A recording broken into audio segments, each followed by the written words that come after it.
doing great. How are you? I'm doing good. I'm doing good. Adam's all ready to go, and he seems all hyped up for some reason. Oh boy, this is going to be an exciting show. Hi folks, welcome to another episode of Chillin with Adam.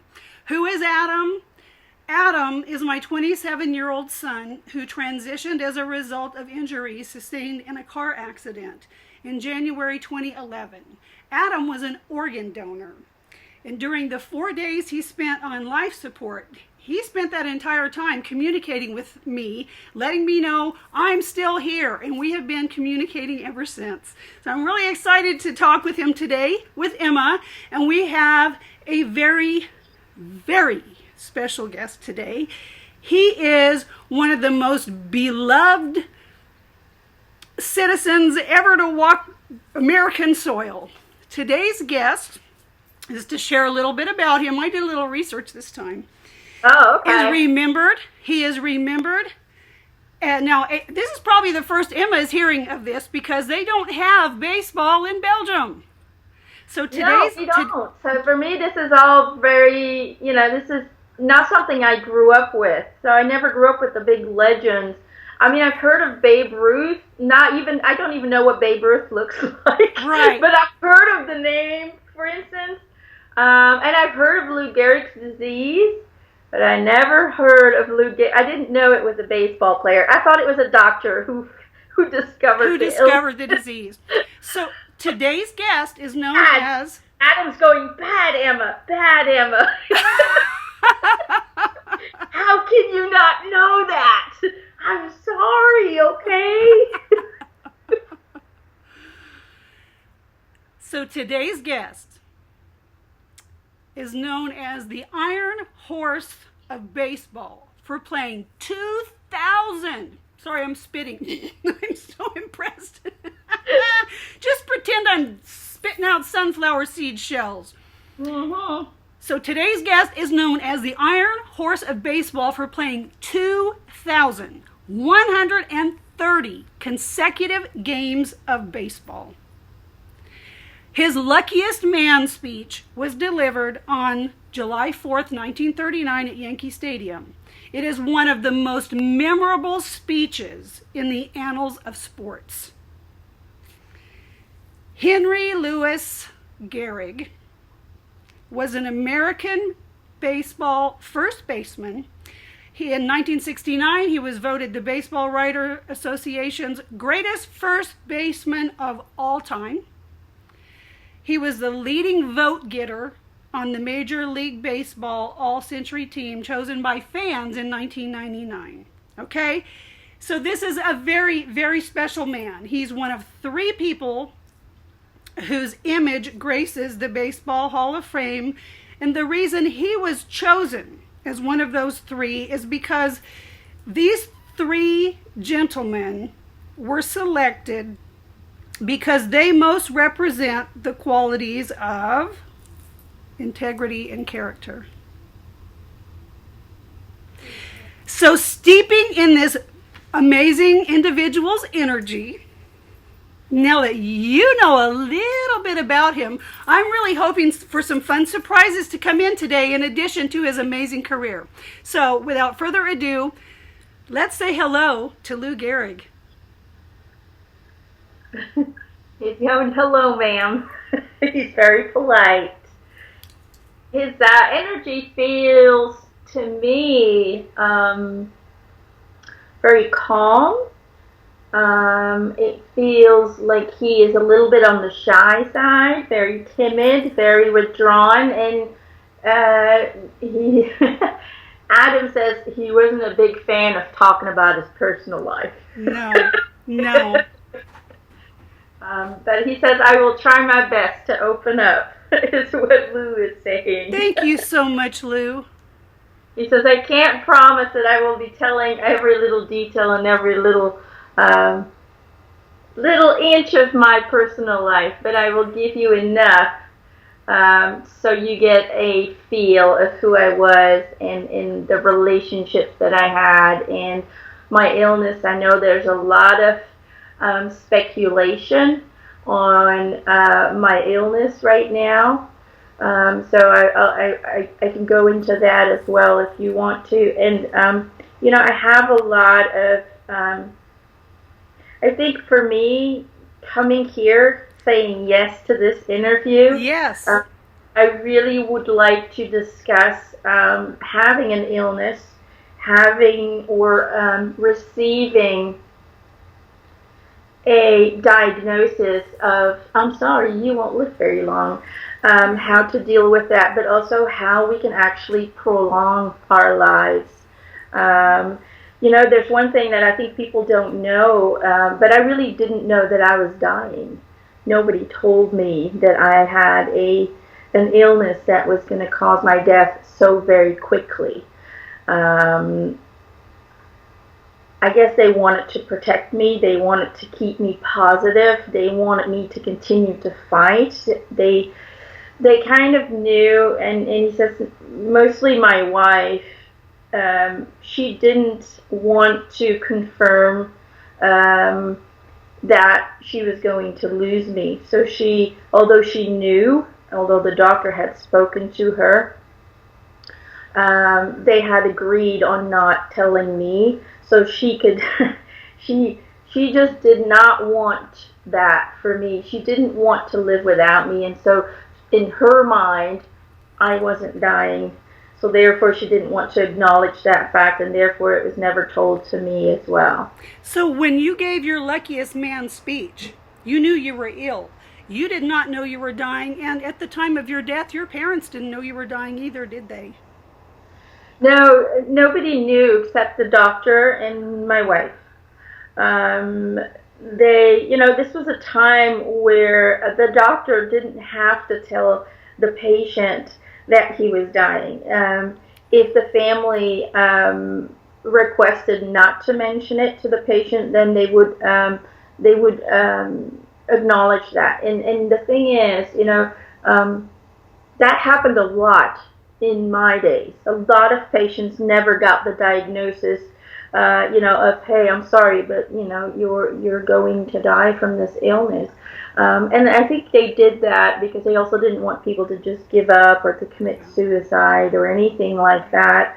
But now doctors will openly say, this is the diagnosis, this is where you can. They don't have. They're not allowed to withhold information from the patient anymore, and that's a good thing, I think.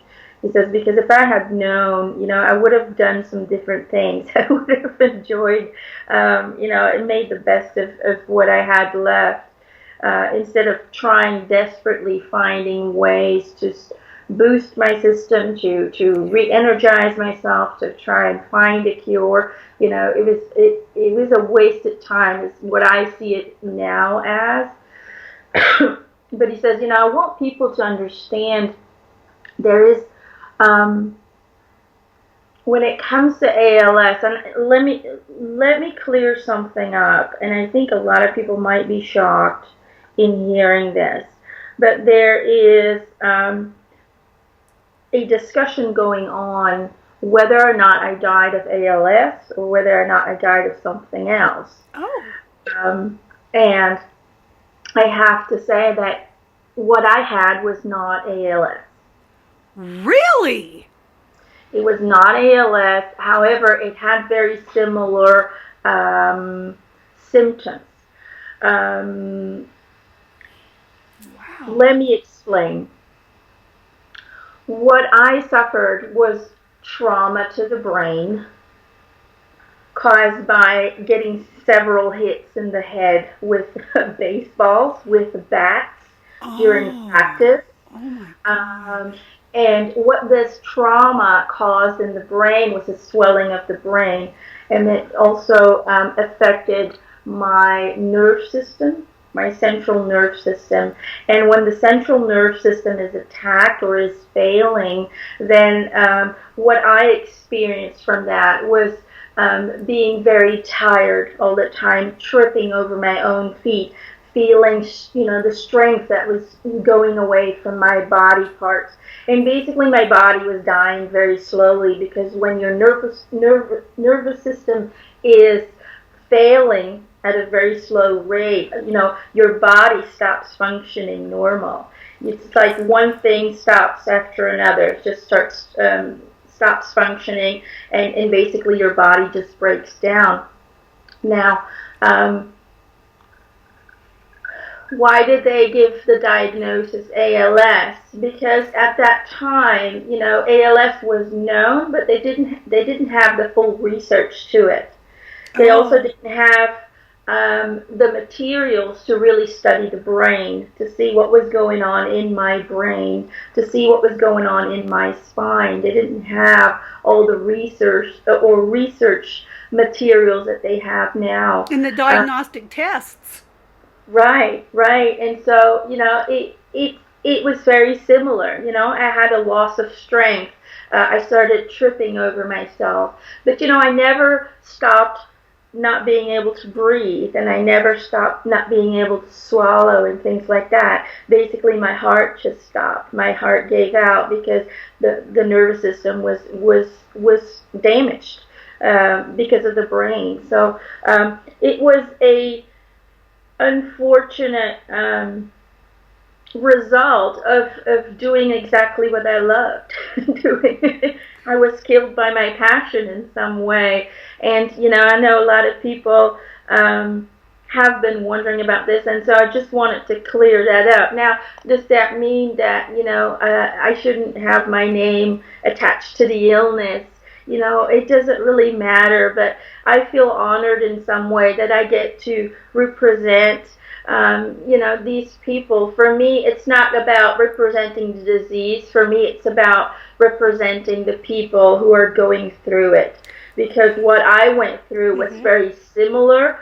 There were just some differences here and there. And, I want to let people know that there are other athletes who died of the same thing, who were also diagnosed with ALS, but who were actually also had head trauma. And so, there's a lot of wrong diagnoses that are going out there. But I would like to hope and believe that my name being attached to the illness raised a lot of awareness for ALS and raised a lot of research towards a disease that was really not researched before it happened to me in some way or form. So I do believe that my diagnosis, although wrong, was meant for a reason. There was a purpose behind it, and the purpose was to open up the discussion about ALS, to let people know about this illness so we could do the research and we can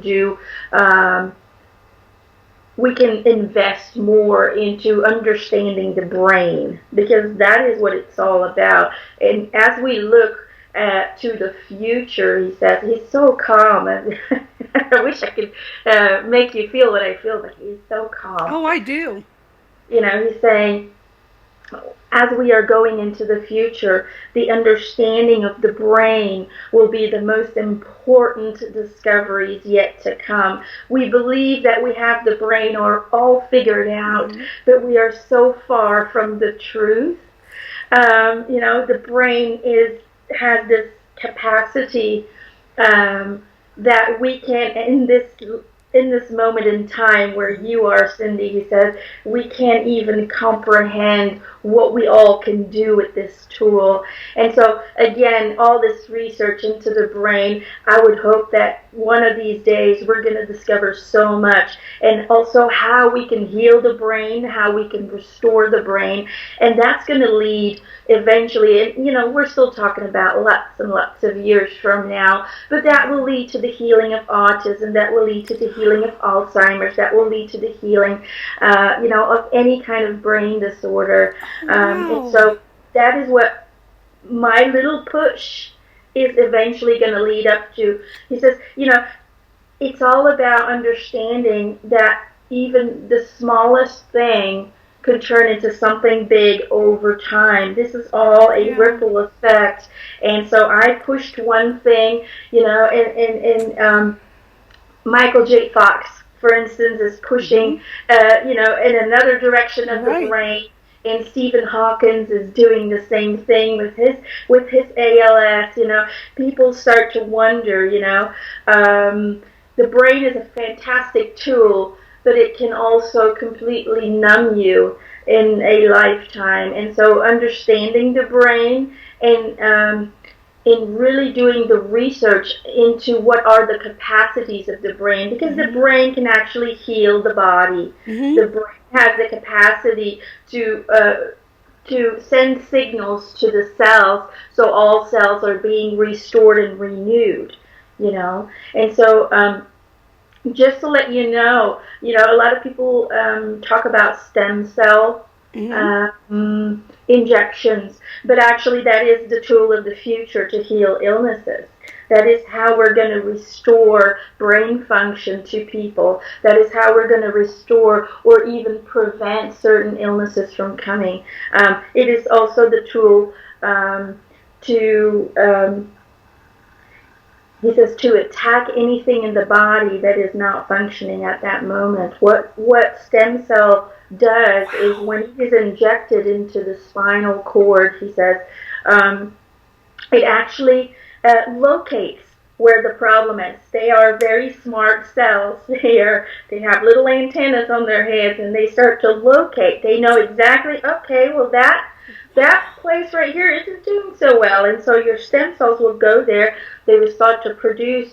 It's almost like copy and cover the old cells who are dying or who are damaged, and they will basically renew that cell and completely restore it, or they will copy it and infuse it with new cells, whatever is necessary at that time. So this is a technology that I believe needs to be more researched, needs to be more used, because there are cases where they do test people with ALS that have been infused with stem cells, and they have almost completely healed. They have come completely back to normal. Also, there's been tests done, not a lot because there's still a lot of controversy about it, but there's been tests done on autistic kids who have gone completely normal again, where the brain was injected with stem cells, and it goes completely back to normal. It actually heals the disrupted connections in the brain. So people, please, stem cell research is necessary, and you will see that you can heal a lot of things. But hey, just to go back to people with ALS, I really want to I want to give them a big hug and a big squeeze, because I want people to understand that ALS is an illness where acceptance and self-love are very critical in order to prolong your life. A lot of people ask themselves why Stephen Hawkins has lived with ALS for so long. It is pure willpower. He has a very powerful mind. And Stephen Hawking has probably the most powerful mind of the century. Exactly. He doesn't live in an attitude of I am sick. He lives in an attitude of, I am okay. I am perfectly fine. I am. I am healthy. And the trick is, and this is, I want to give people just a few tips on how to make life easier with ALS, but also how to prolong your life, okay? People think this is a death sentence, but you can live very long with this disease. You just need to make a lot of changes and adjustments. This is not an easy fix, okay? This is not a quick fix, he says. This is about changing your whole life, changing your food. This is about changing your routine and changing your mindset. So there's a lot of work, a lot of personal effort to be put into this. But if you can do this, this will prolong your life to even almost having a normal life cycle. So here are a few tips I want to give everyone. Okay. With ALS, and then maybe we can talk about Mama and ALS and that. Okay. But I really want this interview to help people, and therefore I want to give people with ALS some courage. not give up, okay? Thank you. You've already promised me my best surprise. You brought your mom. Sorry. Okay, so he's going. Okay, let me see what I can say. Okay, so he's saying, first of all, and that is the most important way to battle any disease, ALS, cancer, whatever. It is, you can't be disabled in spirit. Your mind power is the number one necessity to heal. You need to know that you're healthy. You need to know that everything is the way it is, and that is fine. You need to find acceptance and love in your current situation, and you need to always see positivity and love and light in everything around you. As soon as we release the love and we start to go into sadness, and then we start to go into anger, and then we start to go lower and lower and lower, we're giving up. And we can't do that. You always have to stay victorious in your mind, and you have to infuse your life with comedy, with funny music, with beautiful books, with very positive movies.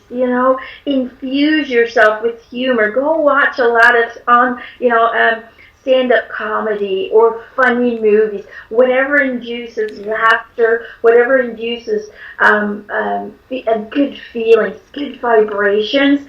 That is what you should put your focus on every day, instead of focusing on the negative. So just know that your mind is the most powerful tool you have to heal.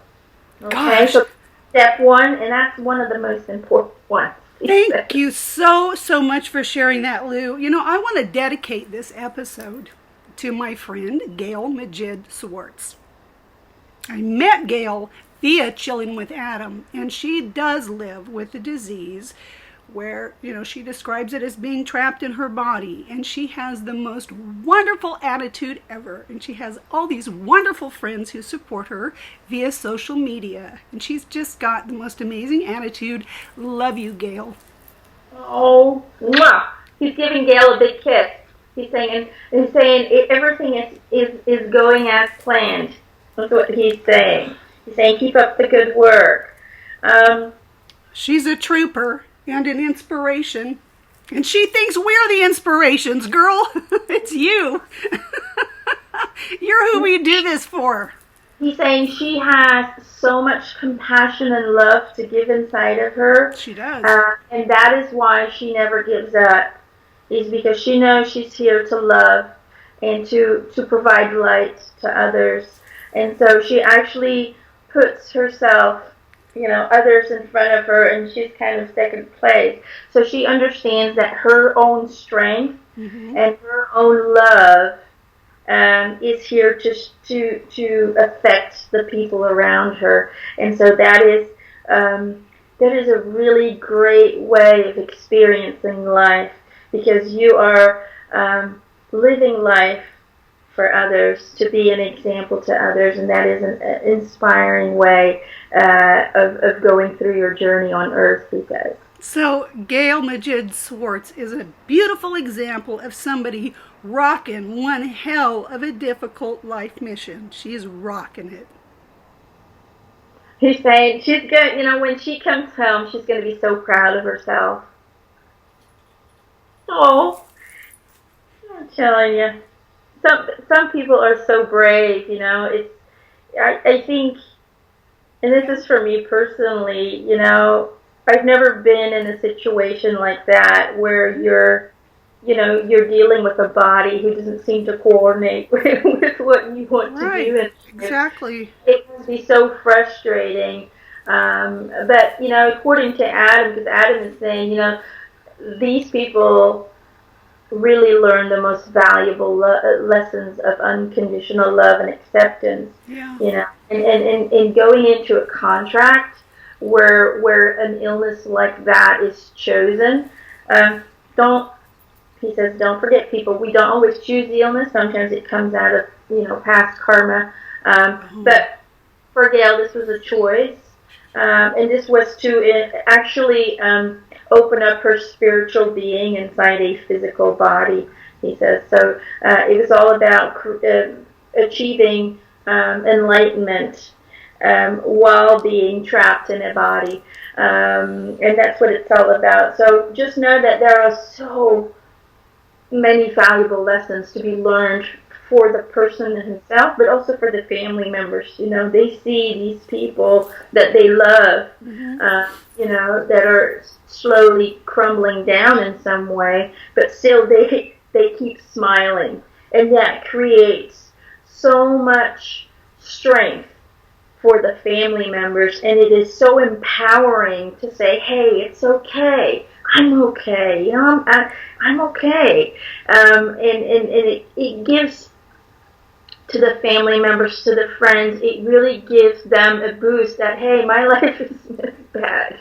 It gives them a sense of hope and a sense of understanding that we need to live in the moment, that every day is a new day to be together, to share each other, to feel that unconditional love for one another. There's so many great lessons to learn from this.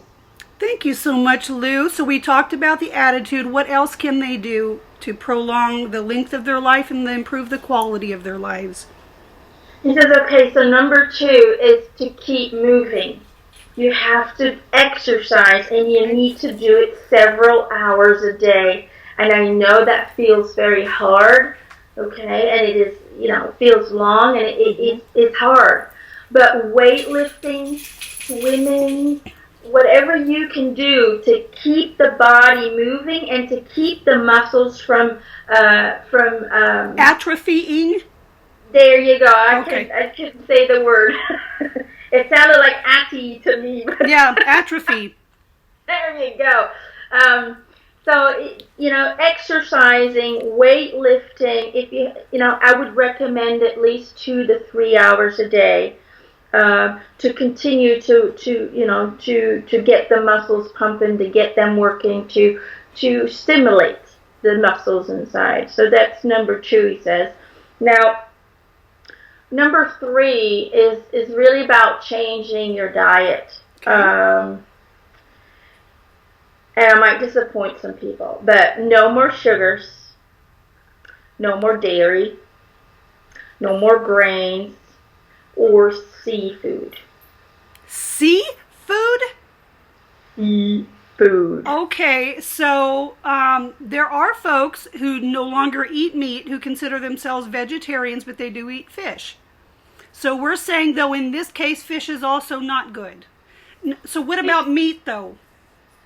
Meat is good. Because of the protein? You can have meat because it does have the iron in it. It has the protein in it. And it gives the body strength. It gives you. It's a good fuel source. Okay. For a body that's slowly draining with energy. So it's a good fuel source. But just no sugar, no dairy. He says no grains or seafood. I'll explain the seafood in a minute. He says. Okay. What you have to do, or what you do have to eat a lot, is raw fruits, raw vegetables, a lot of nuts, eggs. And like you said, meat. Okay. Also, if you can introduce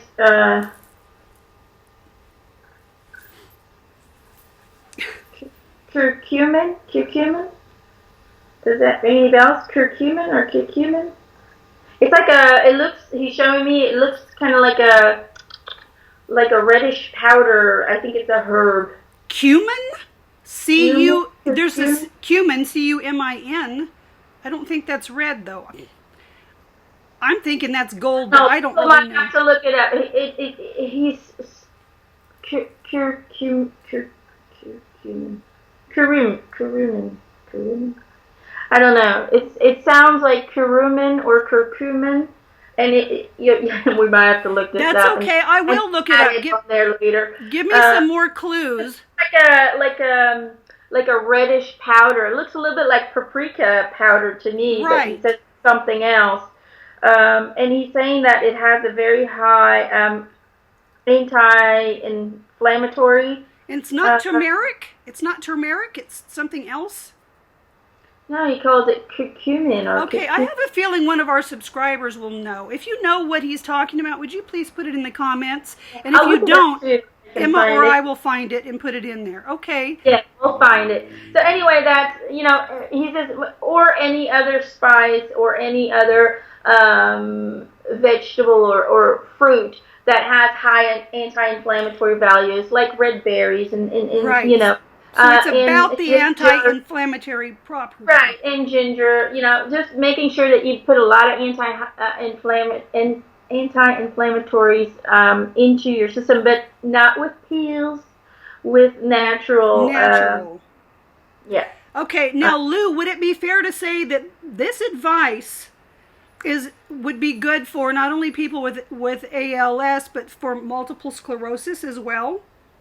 Yes, it is a very good way of. He's saying, yeah, MS would be helped with that as well. He's giving me also.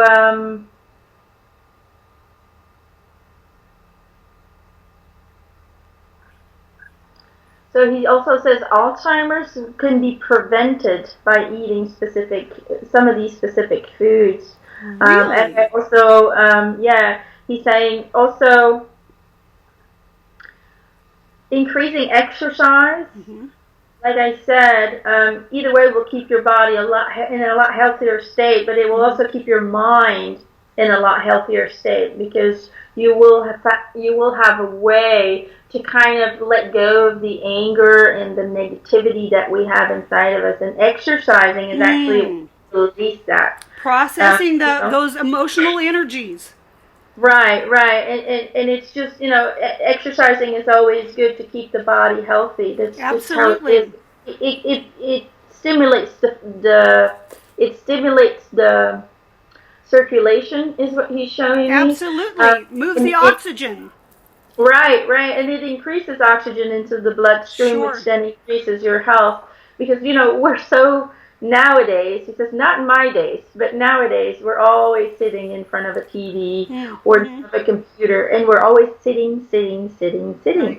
There's not a lot of people out there who actually exercise on a daily basis. We drive everywhere with our car, so there's just not a lot of exercising anymore, and it's just really, it is damaging for the body. We're just not getting the oxygen and the circulation that we need, and when circulation stops, that's when we get all kinds of buildup into the body, and that can cause to heartaches, to strokes. That's why we see so many young people with strokes now, with heart attacks.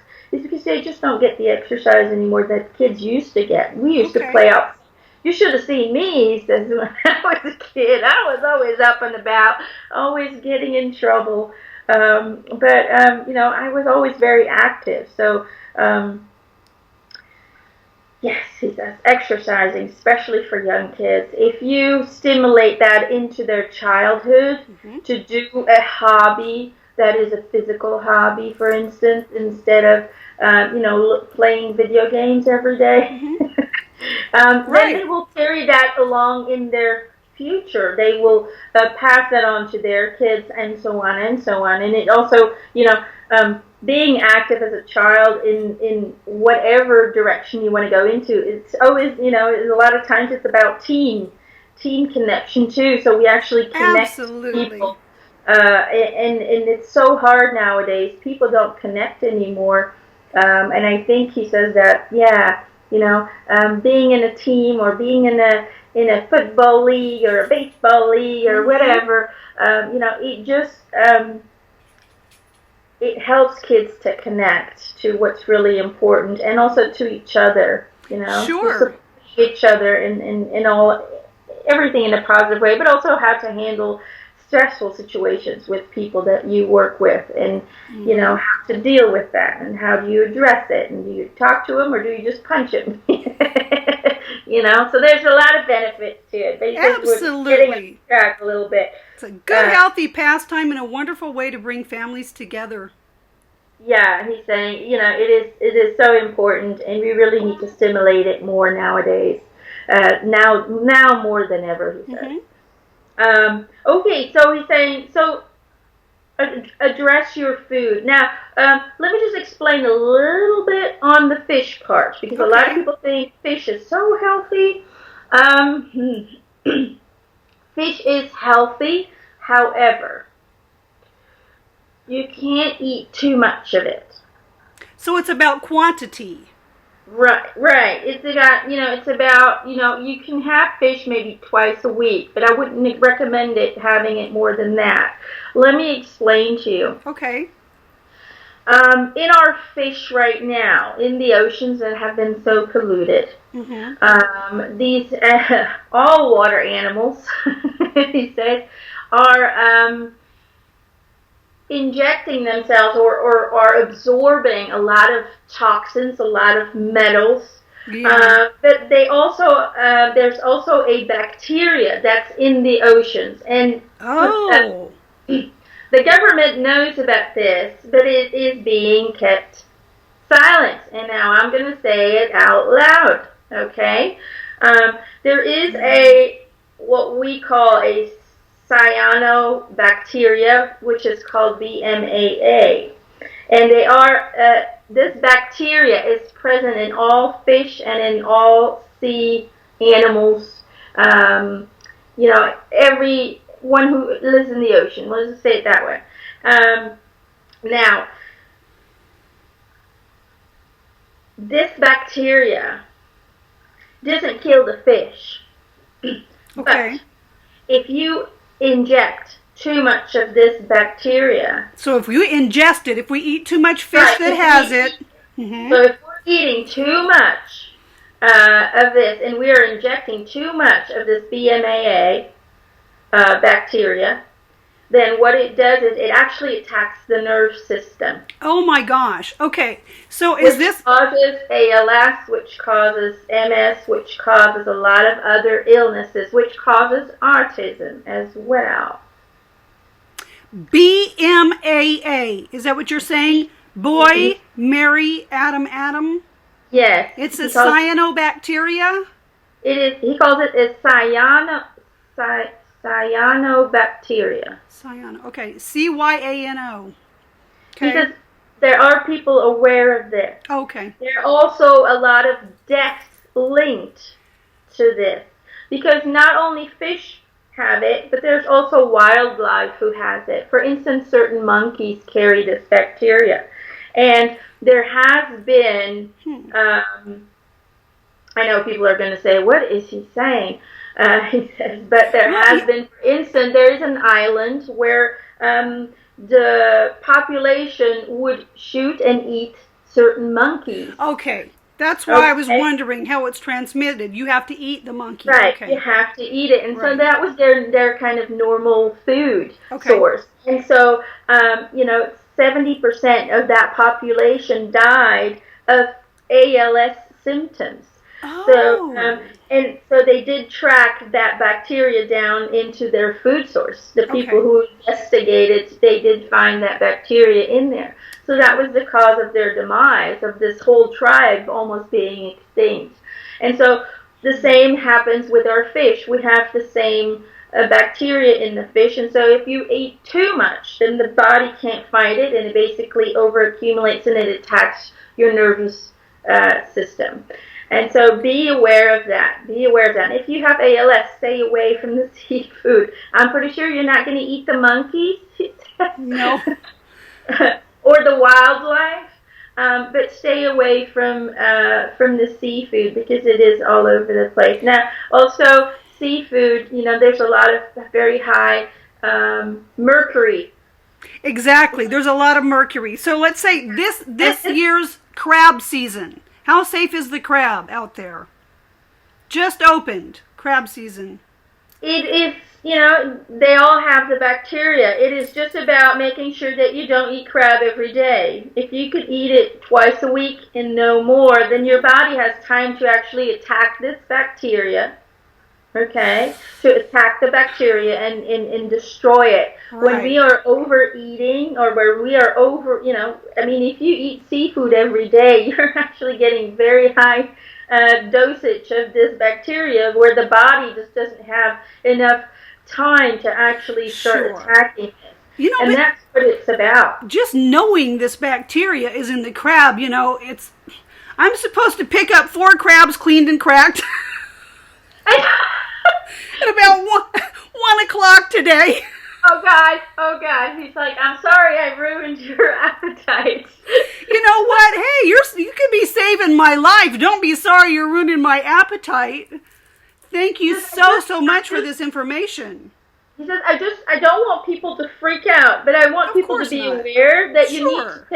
you need to eat fish on small amounts. Okay. I know there's, for a long time, fish was the healthiest way Sure. to go, Mm-hmm. but our oceans have been so polluted that Yes. there are all kinds of bacteria shaping and forming inside the ocean. There are so many metals. I mean, he says, just eating too much fish can get you metal, like a high metal intoxication. Sure, And sure.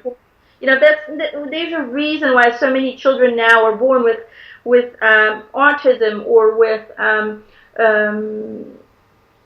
allergies. Allergies have gone wild all over the world. There's a reason for that, and that is because the parents are ingesting what they believe are healthy foods, and they're actually, consuming so much bacteria and metals and all of that. So, really, it's very hard nowadays, and I understand that. He says it's very hard nowadays to really find food that is toxic free. Okay, Absolutely. most of the foods in the stores have toxins, whether it is from pesticides, whether it is from what the animal ate, whether it is from the pollution that falls down onto the earth, the cows eat the grass with the pollution, they inhale it, it's very hard nowadays. However, just know that sticking to basics like raw foods, raw vegetables, raw fruit, in vegetable wise, I can say that, the meats are okay. There's stuff in there that we don't want, of course, but they're still okay. The fish are okay too, but again, you can't Smaller amount. It's all about amount. So if you could stick to one, maybe maximum 2 times a week that you eat some fish, seafood, then your body will have time to fight the bacteria and get rid of it. It's just when you get an overload. People who are, really just go into seafood every day really might get sick from that. So I just want people to understand that ALS is not just caused by one thing. It can be caused by several different things. And one of them is bacteria that we ingest. Another thing is toxicity of metals into our systems, but also a lack of sunlight, a lack of vitamin D is a big cause, for instance, for MS. Okay, so now let's just point out the connection between vitamin D and sunlight. When we are exposed to sunlight, our skin actually produces vitamin D. Right.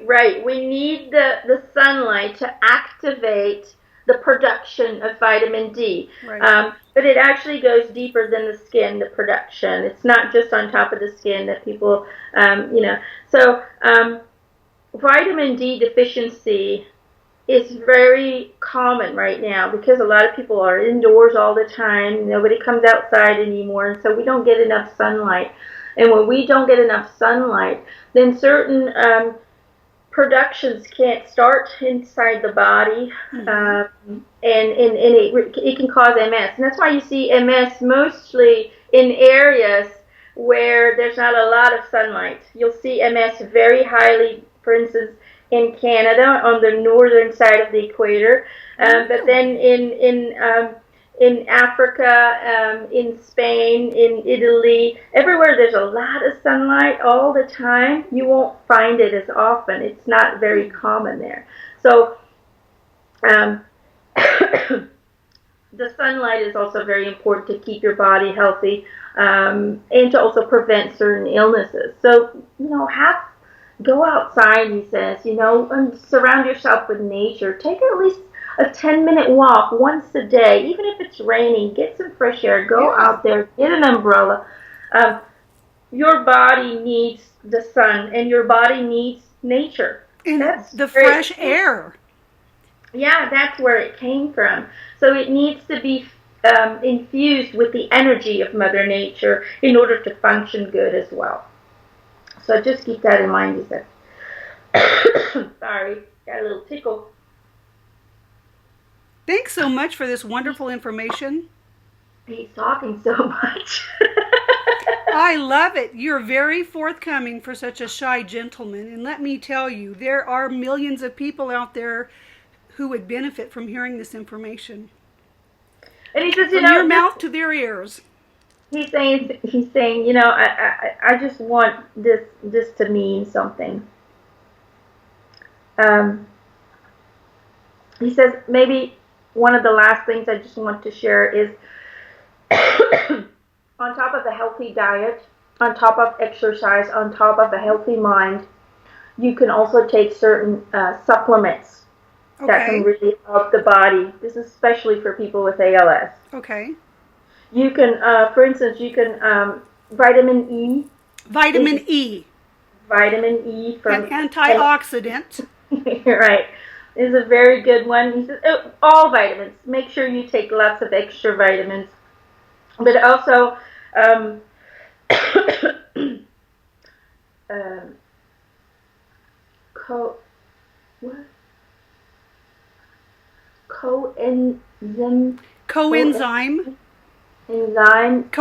10?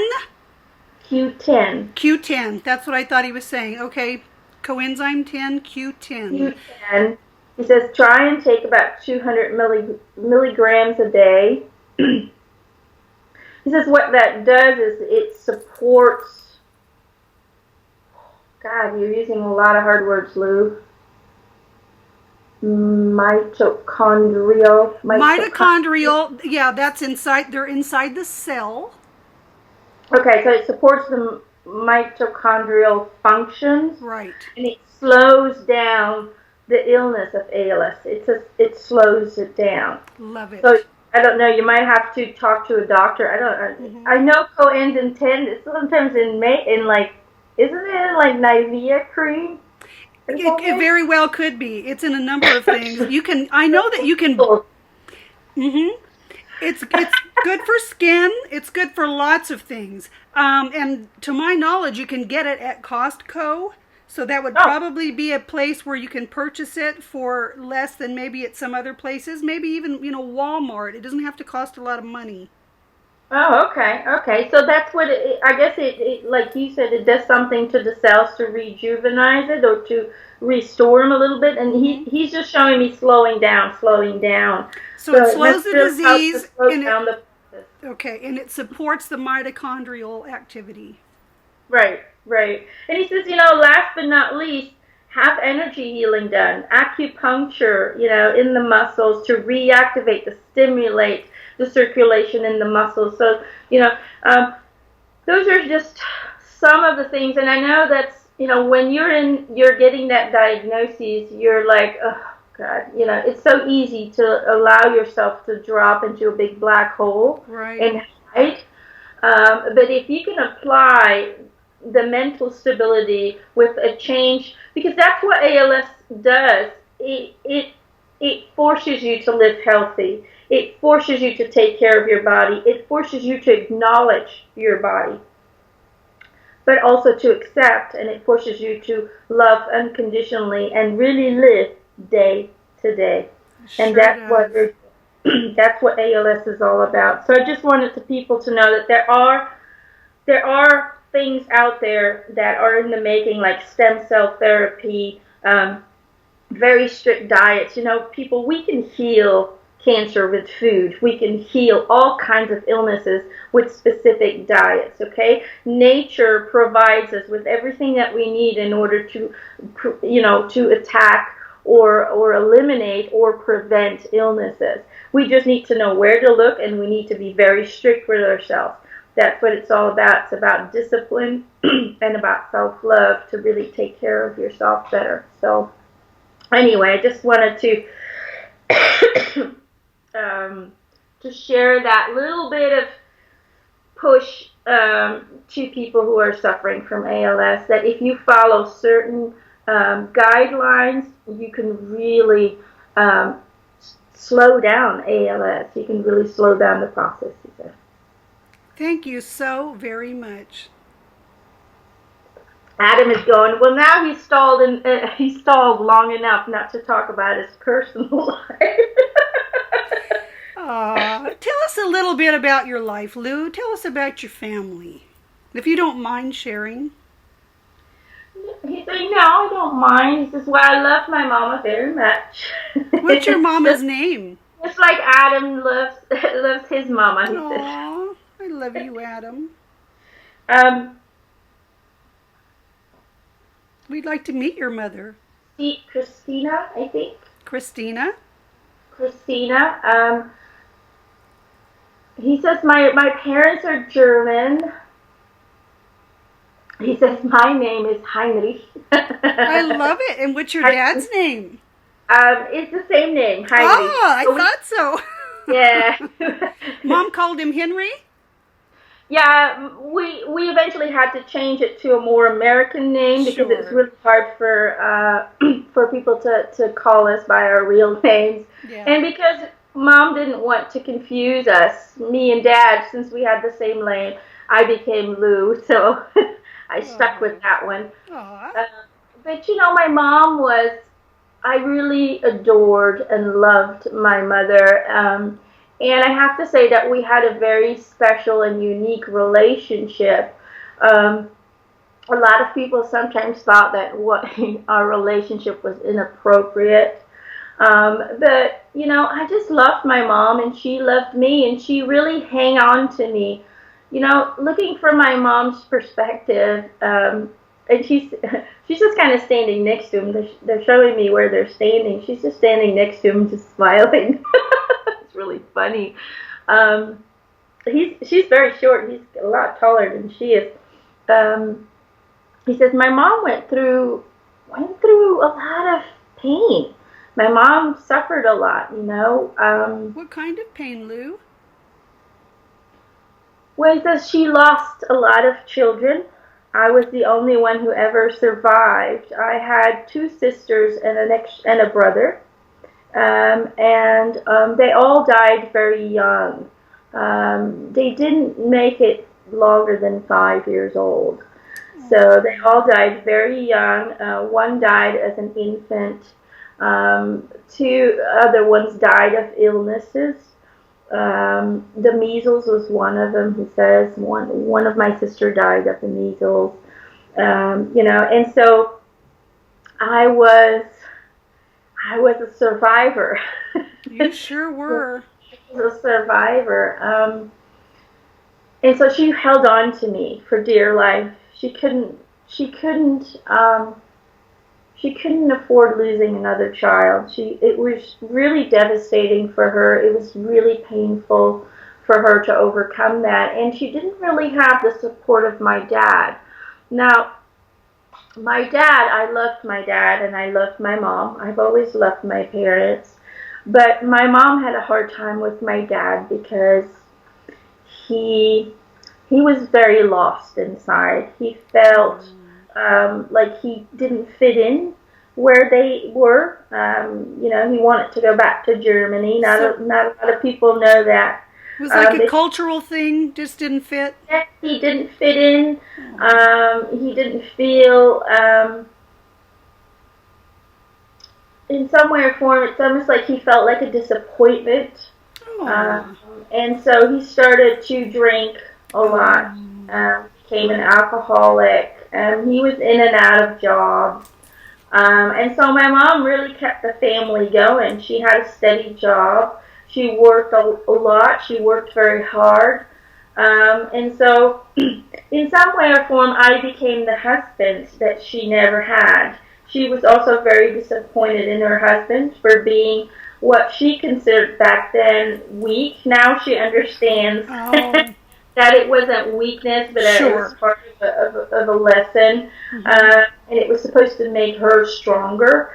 So she knows that it was kind of a sacrifice from his end for her strength. But back then, she was really disappointed in him. She couldn't count on him to support us. So she basically took on the job of the head of the household and brought in the money. And I became almost like a substitute husband. She could count on me. I would help her all the time.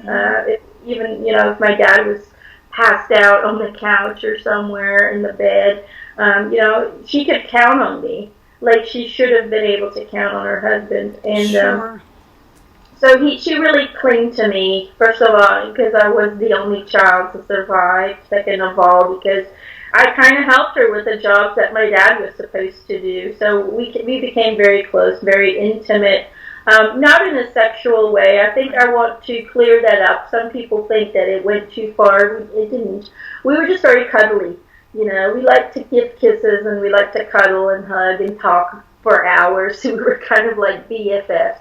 What they call it now, he says. Like Elvis and his mama? Yeah, we were just very close. And very close. So you must have had other lifetimes together. We did, and a lot of them were as a couple. This time it was different, but still that feeling, that connection of being a couple was still there. And so I loved my mama to death, and she supported me, but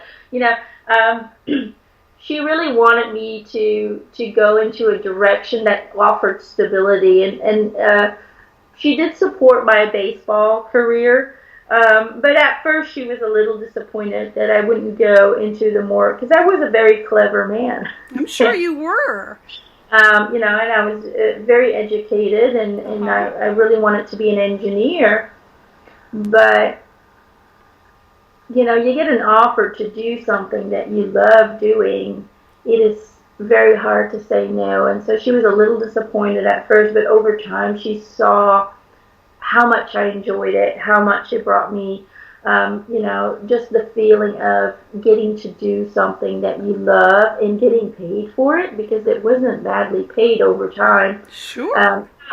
It's not what they get paid now, he says, but it was really good. But, my mom was always there. She supported me. My dad was there on occasion, off and on, whenever he had a good day. But, I never stopped loving my dad. And I think that was a great lesson for me of unconditional love. I supported him. I helped him when he was stumbling. I was always there for him. I never... I think I refused myself to look down on him. Aww. I know my mom did, and I know it hurt him. He didn't say it. He was very introvert. He was kind of a person who would build up everything until it bursts, and then he would go down. But he was always my father, and I always respected that. So in that, I might have been a little old-fashioned, but it doesn't matter how people lose control over themselves. It is their journey and it is their decision. And I knew it was his decision, and I wasn't there to tell him what to do or what not to do. I was just there to love him. I was just there to be his son. And I always saw it that way. So in that aspect, I always respected my father. You had some difficult relationships. Do you mind talking a little bit about your relationship with Babe Ruth? He's like, I knew you were going to ask me that. Well, a lot of people back then thought we were the best of buddies. But, when I first met Babe, he calls him Ruth, actually. When I first met Ruth, I looked up to him. I was kind of odd when I was like, oh my God, right next to him. So it was a little intimidating. Yeah. But over time, he really I started to see who he really was. And I don't know if this is very well known with people, but he really was dominating. He was a dominating figure, and he really had an issue with anger. And I think a lot of people don't know that about him. But he could be mean at times, and he could really be offensive towards other players, but also towards my mom in my relationship with my mother. Oh. And there was a I guess like a get together of some sort. And it feels like Ruth was there. Ruth was there with his wife as well, and Lou was there with Eleanor. Which And wife? who? Ruth's wife? Yeah, he had one who died. So is this the one who died or the second wife? He had a No. daughter with the wife who died. No, I think this is the second one. Okay. He's just, yeah. Doesn't feel like the first one. Okay, so the two couples are there at your house and your mom's present. And Mom was there, and he says, I don't really remember what happened, but... Oh, okay. So I think the wife of Ruth said something to or about his mother that Lou didn't appreciate. Had something to do with oh wow, one of the children. Oh, okay. I think I get it.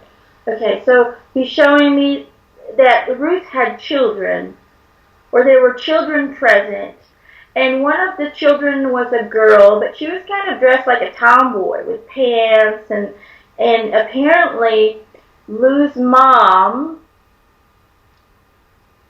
she didn't appreciate that the girl didn't come in a dress.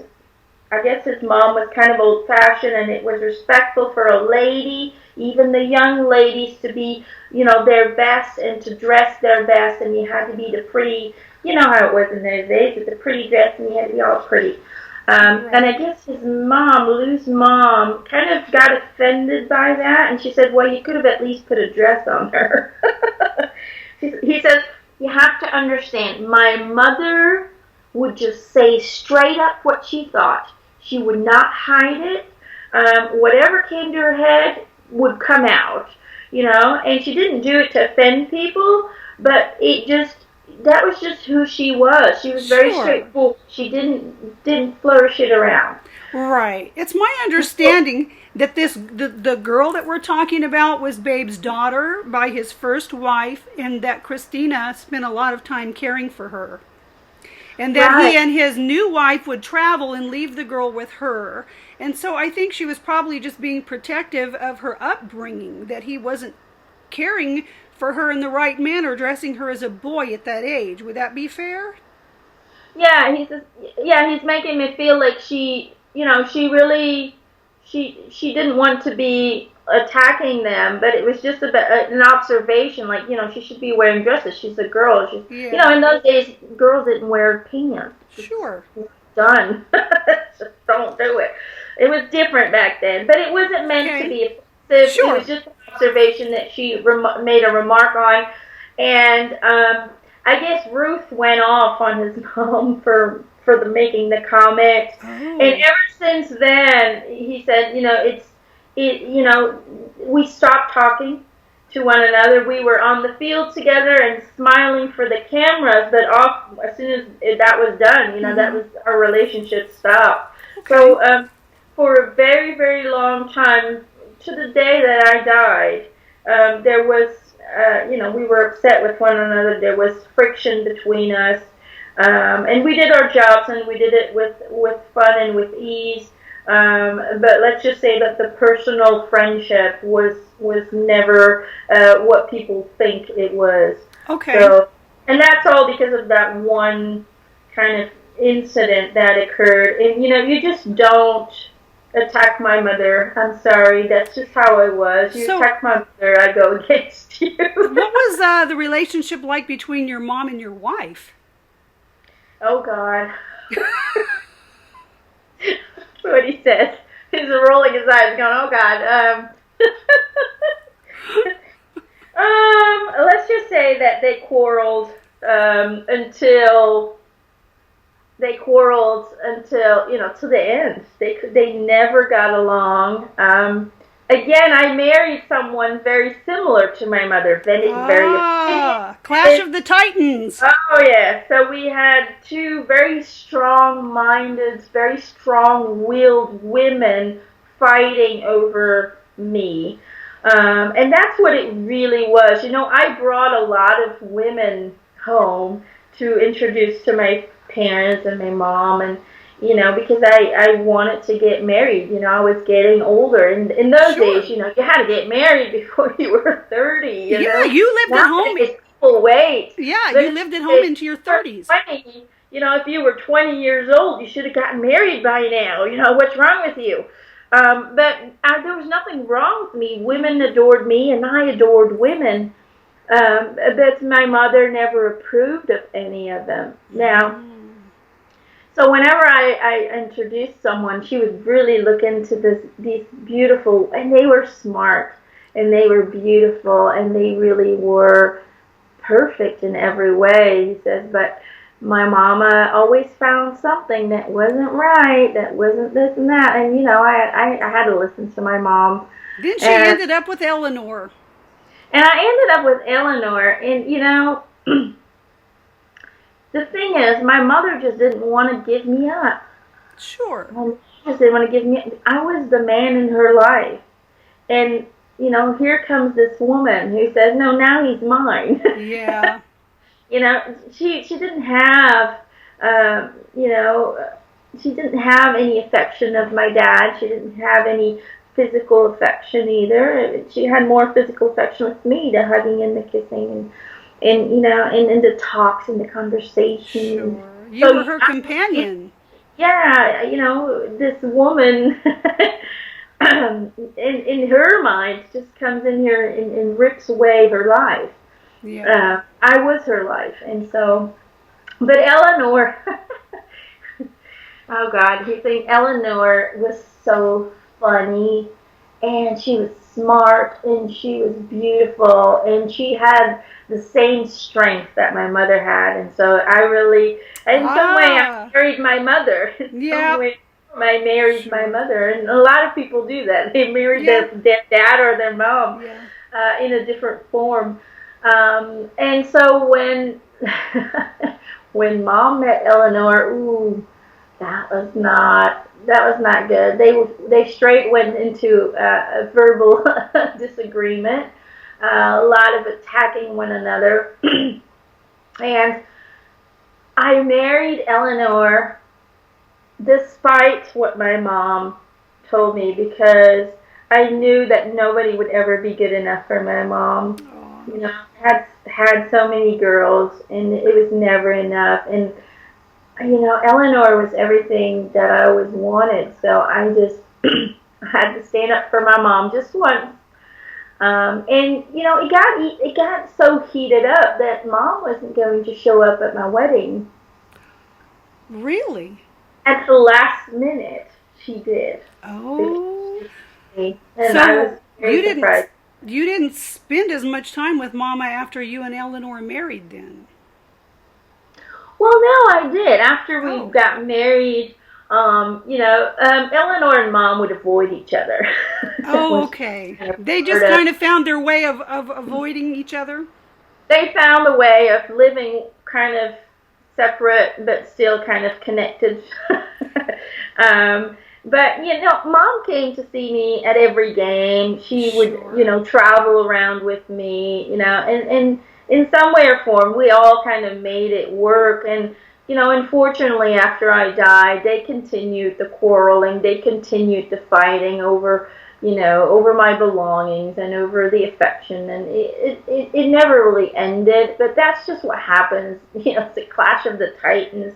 You get two very powerful beings together who are also very driven about ego in some way or form. Because Eleanor was driven by, not towards me, but towards my mom. She wanted to be right.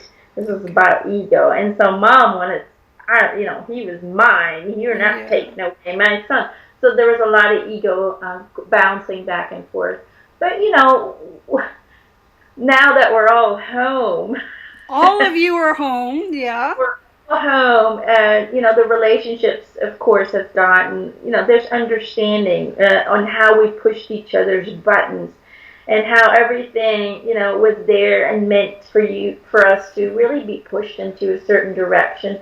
There's so much healing and understanding once you come home. Yep. And so, we don't hang out.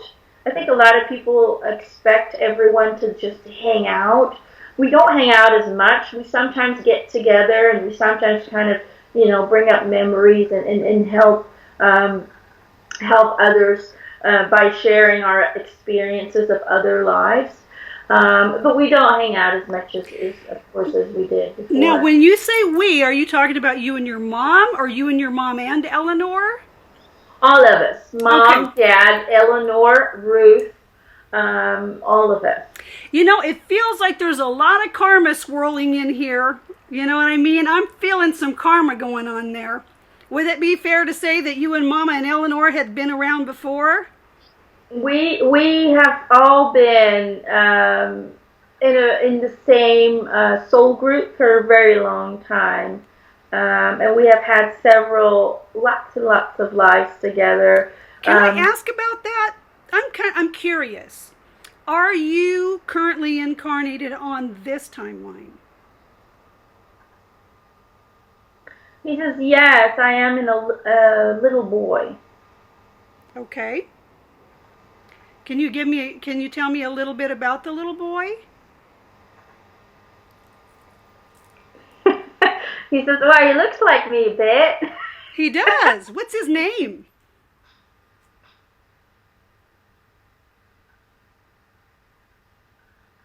I'm not getting a name. I'm just getting a location, and it feels like he's somewhere in the States. Oh, really? In the United States? Yeah. Okay. He looks like he's about, I don't know, somewhere 8 to 10 years old, maybe, somewhere. That's what he looks like. He's got blonde hair is what they're showing me. What does he enjoy doing? Baseball, of course. He's even got my little, he says, I used to have this little flip with my leg. Is what Really? he's showing me. He's saying he's got the same kind of flip. He knows, too, who he is. He knows that he is me. He knows he's Lou Gehrig. He knows. Really? He knows, yes. He knows. He remembers. This, again, because Adams is just interrupting. He's saying, I know people are thinking, okay, well, if he's incarnated, why is she talking to him? Again, people, we are in spirit and in the physical existence all at once, because time is not relevant and it does not exist. But also the consciousness of a past life is always present in the afterlife. Therefore, even though we might be incarnated, it is a extension of the higher self of Lou that is being incarnated into a boy. And that boy is reconnecting to the energies of being Lou, and that's why he remembers that lifetime. I'm going to share a little bit of information with you, and this is the reason that I wanted to do this interview. Oh, okay. I recently read a book called The Boy Who Knew Too Much. And it's a wonderful book, delightful book, written by the boy's mother. Her name is Kathy Bird. The boy's name is Christian Haupt. And he does live in the United States. I believe he lives in Southern California. And he is a baseball prodigy. Little boy was born in 2008, and by the age of 3, he remembered that he used to be a tall baseball player.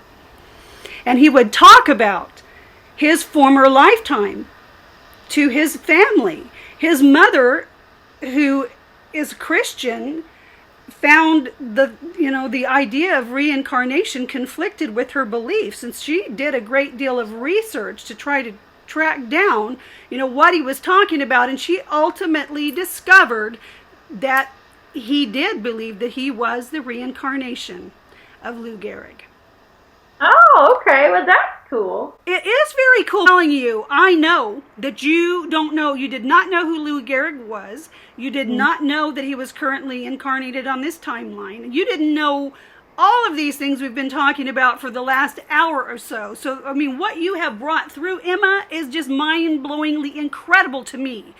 All these details that you shared, including about the children and every single thing you said, is corroborated by the book, The Boy Who Knew Too Much. Kathy did an amazing amount of information. You know, I almost wish I wasn't such a believer when Adam crossed over, because I might have done more research, and that way my book might be, you know, have more convincing information in it. But I'm telling you, the book is incredible. It is delightful. I listened to the audiobook, which was actually read by Kathy Bird, and she did such an amazing job. I just want to say to you, Emma, I am dumbfounded, just dumbfounded at how accurate this interview was. I'm telling you, folks, you read the book or listen to it, and then you listen to this interview again, and the stuff Emma has brought through today is nothing less than incredible. Adam says, you know, I can't wait to talk to the next person. So you guys have a great, great day. And don't forget what Lou said. It's all about the mind. It's all about being healthy. Thank you so much, Emma. You're welcome. Bye, everybody. Bye. Bye.